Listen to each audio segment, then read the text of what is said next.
Limang unang sintomas ng back pain o pananakit ng likod na madalas hindi natin napapansin.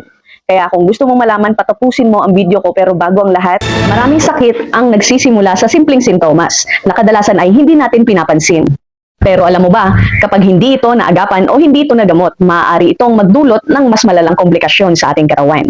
Kung gusto mong malaman ang mga sintomas ng iba't ibang sakit, mga bawal kainin at mga pwedeng kainin, mga natural na paraan para makatulong sa kalusugan at lalo na sa mga posibleng mangyari kapag pinapabayaan ng sakit, meron akong kompletong playlist dito sa channel ko.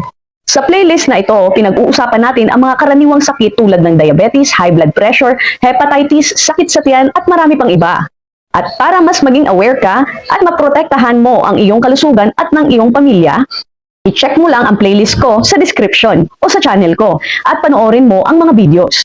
At kung nakatulong ang video na ito, huwag kalimutang mag-like, mag-subscribe at i-share para mas marami pang tao ang matulungan. Paano ba yan? Hanggang dito na lang. Stay healthy! Number 1, madaling mapagod ang likod kahit kaunting gawain. Kapag napapansin mong mabilis mapagod ang likod mo kahit naglalakad lang, naglilinis o nakaupo ng matagal, maaari ito na unang senyales na may strain o pagod ang muscle sa likod. Number 2, paninigas ng likod sa umaga. Pagkagising sa umaga, parang matigas o mabigat igalaw ang likod. Kadalasan naman nawawala ito kapag nakakagalaw na. Pero isa na itong maagang sintomas ng back pain. Number 3, paminsan-minsang kirot kapag yumuyuko o tumatayo. May mga pagkakataon na may biglang kirot kapag yumuko, tumayo o bumangon mula sa pagkakaupo.